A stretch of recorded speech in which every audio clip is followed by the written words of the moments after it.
মহাকাশে আগে পাঠানো হয়েছিল এমন একটি রকেট আবার উৎক্ষেপণ করে ইতিহাস সৃষ্টি করেছে যুক্তরাষ্ট্রের একটি কোম্পানি। বিজ্ঞানীরা বলছেন এটি এক বৈপ্লবিক ঘটনা। কিভাবে সম্ভব হলো? রকেট বুস্টারটা যেটা লঞ্চ হয়ে ওপরে গিয়ে তারপরে সমুদ্রে পড়ে যেত, এই রকেট বুস্টারটা আবার ওরা গাইডেন্স সিস্টেম দিয়ে আবার লঞ্চ প্যাডে এসে ঠিক সোজা হয়ে আবার ল্যান্ড করে যাবে। মানুষের বাসাবাড়িতে কবে থেকে ইঁদুর বসবাস করতে শুরু করেছে?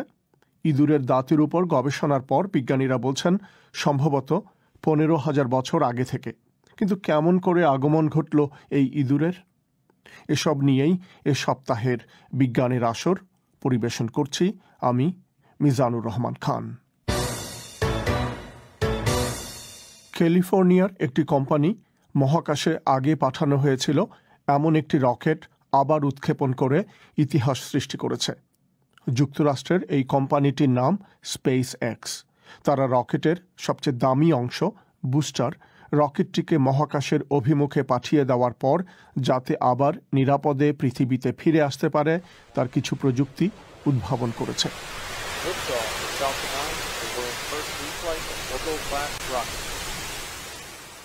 কোম্পানিটির প্রধান নির্বাহী এলন মাস্ক বলেছেন, মহাকাশে যান পাঠানোর ক্ষেত্রে এটি এক বৈপ্লবিক ঘটনা। ব্যবহৃত একটি রকেট মহাকাশে পাঠানোর পর আটলান্টিক মহাসাগরের উপর ভাসমান একটি জাহাজে বুস্টারটি ঠিকমতো ফিরে আসার পর তিনি এই মন্তব্য করেছেন। রকেটটির নাম ফ্যালকন 9। প্রায় 1 বছর আগে এটি মহাকাশে পাঠানো হয়েছিল। এবার এর সাহায্যে ফ্লোরিডার কেনেডি স্পেস সেন্টার থেকে একটি টেলিযোগাযোগ স্যাটেলাইট মহাকাশে পাঠানো হলো।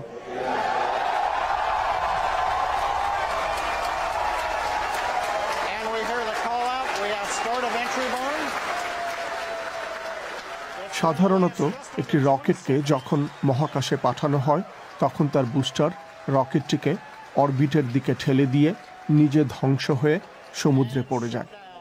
বারবার ব্যবহার করা সম্ভব এরকম রকেট তৈরি নিয়ে স্পেস কোম্পানিগুলোর মধ্যে বহুদিন ধরেই প্রতিযোগিতা চলছে।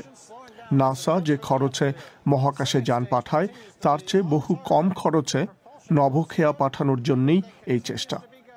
স্পেস এক্সের এই সাফল্য নিয়ে আমি কথা বলছিলাম যুক্তরাষ্ট্রের মহাকাশ বিষয়ক গবেষণা সংস্থা নাসার বিজ্ঞানী ডক্টর অমিতাভ ঘোষের সাথে। তার কাছে শুরুতেই আমি জানতে চাই এই উদ্ভাবনের তাৎপর্য কি। স্পেস ট্রাভেল এত এক্সপেন্সিভ কেননা স্পেস যে আমরা রকেটগুলো পাঠাই ওগুলো আরেকবার ইউজ করা যায় না। আপনি ভেবে দেখুন, আপনি যে ঢাকা থেকে লন্ডন যে যাচ্ছেন, প্রতিবার যদি আপনি গেলেন আর প্লেনটা ধ্বংস হয়ে যায়, তাহলে কি প্লেনের দাম যদি $100 মিলিয়ন হয়, ধরুন 100টা প্যাসেঞ্জার থাকে, তাহলে প্রতি প্যাসেঞ্জারকে $1 মিলিয়ন করে দিতে হবে। যেখানে আপনার ঢাকা থেকে লন্ডনের হয়তো ফেয়ার $1,000 হয়তো। হ্যাঁ, এখানেও স্পেস ট্রাভেলে যখন স্পেসের রকেট গুলো রিউজ না করা হয় তার জন্য এতটা এক্সপেন্সিভ হয় স্পেস ট্রাভেল। আপনি যেটা বলছিলেন যে একটা বিমান এক জায়গা থেকে আরেক জায়গায় একবার যেতে পারে কিন্তু সেই বিমানটা আবার ফিরতে পারে না, তো এই যে রকেট যেটা মহাকাশে একবারের বেশি পাঠানো যায় না, মানে এটার কারণ কি? এটার কারণ হচ্ছে যখন যে লঞ্চ হলো, আপনি যখন রকেট লঞ্চ দেখছেন, রকেটটা মহাকাশে চলে যাওয়ার আগেই পৃথিবীর আপার অ্যাটমসফিয়ারে গিয়ে যেই স্পেসক্রাফটটাকে কিংবা স্যাটেলাইটটাকে অ্যাক্সেলারেট করে দেয় go to orbit or go to space, আর তারপরে সেই রকেটটা পৃথিবীতে পড়ে গিয়ে ধ্বংস হয়ে যায় কিংবা এরকম স্টেজে থাকে যেটা রিইউজ করা যায় না। তো এই যে ক্যালিফোর্নিয়ান কোম্পানি স্পেস এক্স, তারা এবার এটা সম্ভব করলো, তারা কিভাবে এটা সম্ভব করলো? রকেট বুস্টারটা যেটা লঞ্চ হয়ে ওপরে গিয়ে তারপরে সমুদ্রে পড়ে যেত, এই রকেট বুস্টারটা আবার ওরা করেছে যে ওরা গাইডেন্স সিস্টেম দিয়ে আবার লঞ্চ প্যাডে এসে ঠিক সোজা হয়ে আবার ল্যান্ড করে যাবে। হ্যাঁ, যেরকম ওরিয়েন্টেশনে ওটা টেক অফ করে ঠিক ওরকম পজিশনে আবার ফিরে এসে সেই জায়গায় আবার দাঁড়িয়ে যাবে। এই বুস্টার হচ্ছে এই রকেটের সবচেয়ে দামি যন্ত্র। এটা কি, এই বুস্টারটা কিভাবে কাজ করে? মহাকাশে আমাদের সবসময় দরকার হয় সামথিং কল এসকেপ ভেলোসিটি। হ্যাঁ, ধরুন একটা বলকে আকাশের দিকে যদি ছুড়ে দেন, বলটা আবার আপনার হাতে চলে আসবে। হ্যাঁ, একটা সার্টেন ভেলোসিটিতে আপনি যদি বলটা ছোড়েন, তারপরে বলটা আপনার হাতে ফিরে আসবে, ওটা মহাকাশে চলে যাবে। সেই ভেলোসিটিকে আমরা বলি এসকেপ ভেলোসিটি।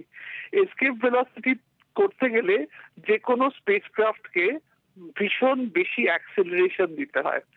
হ্যাঁ, তো এই রকেট বুস্টার গুলো কি হয় যে অনেকটা ফুয়েল খুব কম সময় বার্ন করে একটা প্রচন্ড অ্যাক্সেলারেশন দিতে পারে। তো নাসা কি চেষ্টা করছে এ ধরনের রকেট তৈরির, যেটা তারা বারবার মহাকাশে পাঠাতে পারবে? এই যে স্পেসএক্স, এই যে কোম্পানিটা টেস্ট করেছে, ওরা হচ্ছে নাসা ফান্ডেড। এই যে ওরা অনেক কটা লঞ্চ যে করবে, নাসা হচ্ছে ওদের কাস্টমার। তাহলে হ্যাঁ, নাসা বলতে পারেন ইনডিরেক্টলি এই এফর্টটাকে সাপোর্ট করছে।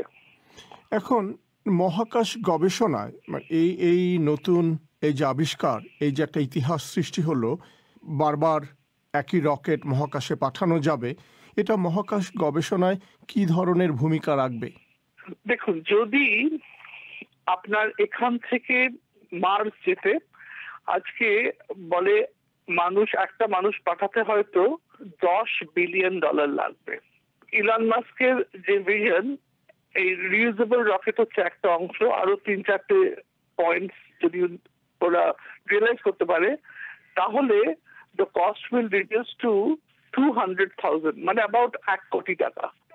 যদি কস্ট কমে যায়, যদি আপনি ধরুন আজকে অনেক দেশ যেতে পারবে, আর হয়তো প্রাইভেট লোকেরাও, প্রাইভেট কোম্পানিটাও হয়তো মিশন পাঠাতে পারবে। যদি এই টেকনোলজিটা পুরো পারফেক্টলি ম্যাচিওর করানো যায়, সেটার এখনো অনেকটাই রাস্তা বাকি, তাহলে কস্ট ফর স্পেস এক্সপ্লোরেশন অনেকটা কমে যাবে। বলছিলেন নাসার মহাকাশ বিজ্ঞানী ডক্টর অমিতাভ ঘোষ।